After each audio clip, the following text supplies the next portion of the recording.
thanks for tuning in. As you can see, I'm still in fucking excruciating pain. Fucking smashed ribs. I'm sorry I'm not, I can't talk very loud because, oh God, it hurts so much.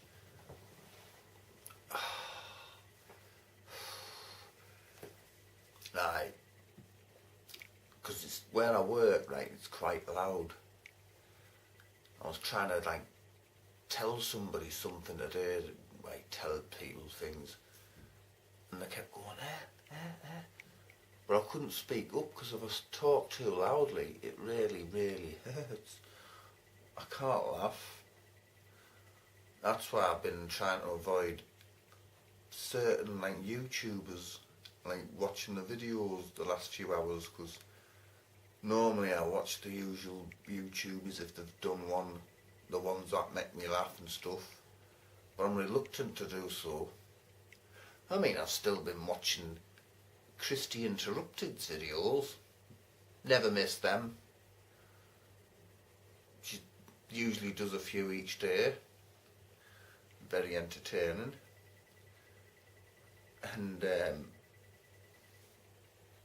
yes, Christy Interrupted, you've made me laugh and you caused me pain. Anyway, I'll tell you what's no laughing matter. The Daily Mirror, right? Yep. Well, that's a bit sad. Robin Gibbs died, didn't he? I thought he was beating cancer. Obviously it must have come back with a vengeance or something. Robin's dying words. I wish Morris was here. Yeah, another legend gone to the four winds. How many more brilliant people are going to die this year? Green-eyed monster. That wealthy jeweller's son. Pretending to be a gangster and stuff, with plastic guns on Facebook and stuff. My God. Look at that. A little fox cub stuck in a bloody warren. It was found by a little Labrador cross. Rescued. Right then.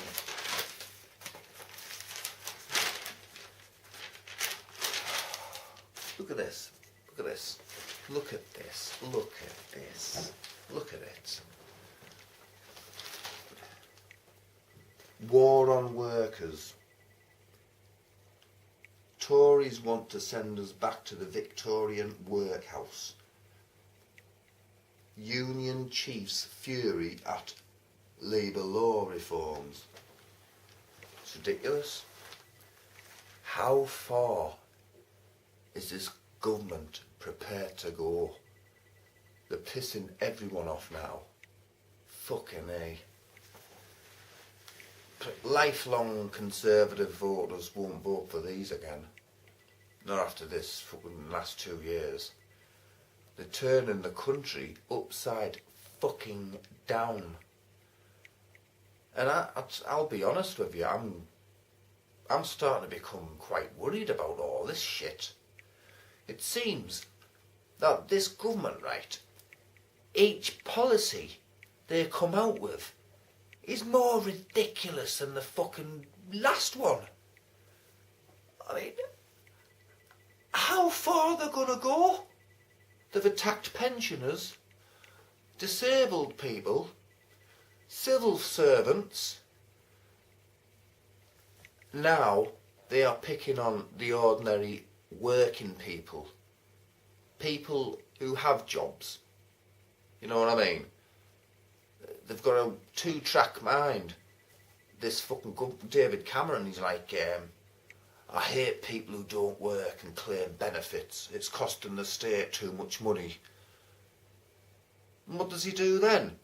They hate people in modest jobs, on a modest wage. People who work in factories and stuff like that. He resents people like that as well because he haven't got a good enough job. What the fuck? Please, sir, I want some more. Of course, my boy. Lots more work. That's like a caricature of David Cameron. Jesus Christ almighty. I mean, look at this. The voice of the mirror, right? Axe nasty jobs policy. Scapegoating workers is the default setting of Conservatives who now don't bother even to pretend they are anything but the nasty party. Yeah, they're not hiding anything now. They've got placards around their necks saying, "We are a bunch of fucking cunts and we're going to screw every working class family in the country. Ha ha ha ha." They might as well have placards saying that, you know what I mean? Giving bad employers legal permission to unfairly sack hard-working staff has long been on the wish list of right-wingers who regard workers as disposable, to be fired on a whim. Disgusting. Absolute. Tory donor and venture capitalist Adrian Beecroft is on planet multimillionaire if he thinks his half-baked plan will be accepted in Britain, fed up with carrying the can for the chaos created by his financier friends. Minister in Sleazenclire. It's fucking ridiculous. Basically, what they're doing now is, it's like one step further. It's like they're deliberately pissing everyone off, especially the working class. And what they want to do now, right, is, change a law that's been in place for a lot of years. I might add that Labour brought that law into force. But now these want to abolish it. No tribunals anymore if you get fired from your job for no reason whatsoever. Oh, none of that. No compensation anymore, because they're doing away with legal aid anyway, aren't they? See, basically, you're fucked. It's going to be like the Victorian era, when there were no laws like that then. If an employer didn't like you, if your shoelace was undone one morning, right, my office, 5 minutes. Goes to see him in his office, right, you're fired, get out. Why? Because I say so. It's going to be like that all over again because of this fucking stupid government, and there's people out there who actually agree with this. People with money, and a certain couple of people that I know who don't have fucking money. Well, they must be in cloud cuckoo land, because you've got to be fucking a spastic or something and even go to bed at night and dream of fucking supporting this fucking bunch of clowns. Well, that's their plan there. That's their next fucking plan, right? Cafe Queen bar's anthem snub free. Aye, this woman, she runs this cafe, right? And 3 o'clock every day, she puts the Queen's anthem on, like the national anthem, and everybody in the cafe has to stand up. Fuck that, these 3 old biddies said. We're not standing up. And she said, one of them says, this coffee's lousy anyway, and hide the pound coin on the bloody counter and that. Well, you know what I mean? That's one thing I can't stand. Patriotism. I mean, what is the point? I mean, why should I love a country that's falling down the toilet so fast? Well, you could go blind and miss it.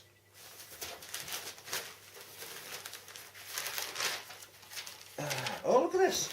Woman of war. The very first woman to run a ship, right, in the Navy's 500-year history. Yes. A woman yesterday took command of a frontline warship for the first time in the Navy's 500-year history. Commander Sarah West, 40, is now in sole control of HMS Portland, a Type 23 frigate and it's mostly male crew of 185. Well done for her. Let's have a look at the letters page. That's normally dead funny. No, it is a bit. I like this bit. That's the new columnist, Allison Phillips. She took over from Sue Carroll, who died of cancer. I didn't even know she died. It is good. Where is it?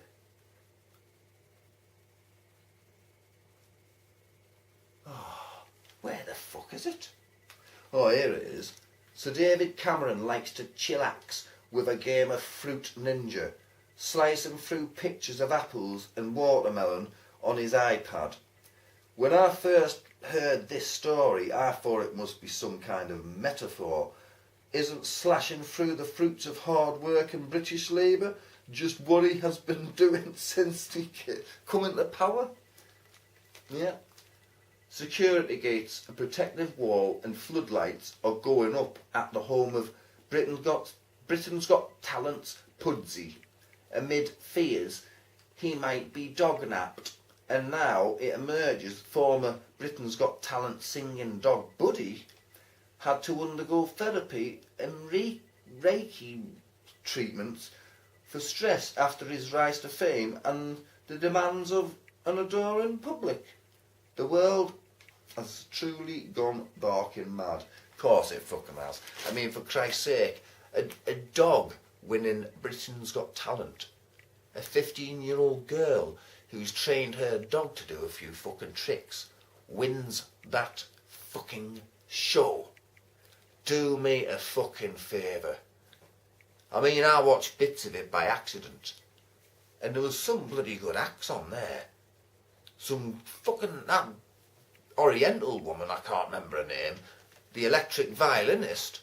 She was superb. I mean, what the fuck? What's the world coming to?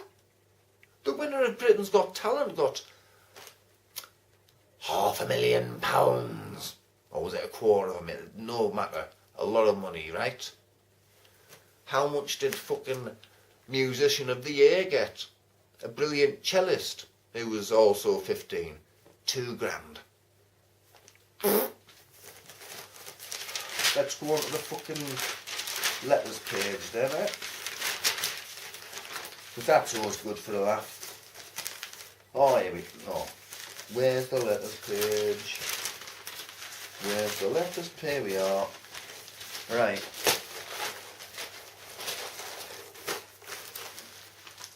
May's not much cop. Vanessa Muir.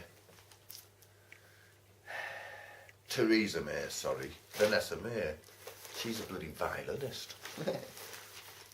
After last year's riots, everyone was thankful for the police officers who protected and supported us in bad times. Yet recently, these very same officers were forced by the government to march on Parliament cap in hand to try and prevent cuts to their wages, pensions and jobs. It won't be the police officer outside number 10 who loses his job, but the local bobbies who have helped us in the past and would have continued to do so in the future. As a housewife, I have immense gratitude and respect for the men and women who police our streets, and I hope the public does too. That's by Lynn Jenkins, Bridgnorth, Shropshire. I mean, don't get me wrong, I hate fucking coppers, you know. They're all a bunch of twat, well, most of them. But where's the sense in this? Where is the fucking sense? Slashing 20% policing jobs. Like officers, take them off the street. What's the point? You know, we're going to need more than ever now, not fucking fewer. That's the topic of the letters page. You know how bad things are when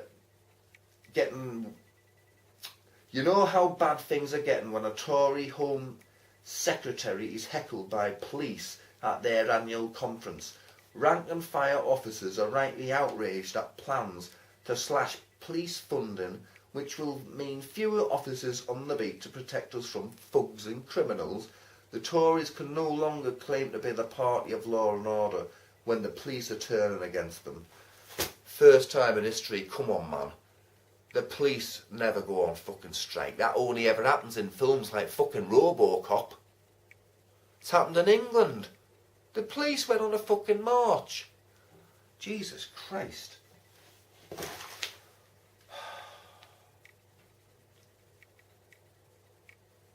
I read with disbelief that Britney Spears, with her questionable singing ability, is to be a judge on US X Factor. The mind boggles. So Obama has said European countries should focus on jobs and growth. Take heed, Mr. Cameron. Your boss has spoken. I'm not reading anymore. I'm not going to read anymore. Shit. I'm off now, hammerheads. Fuck me. Oh, Lord. Oh. Oi, mate! I'm trying to get some fucking sleep, you bastard!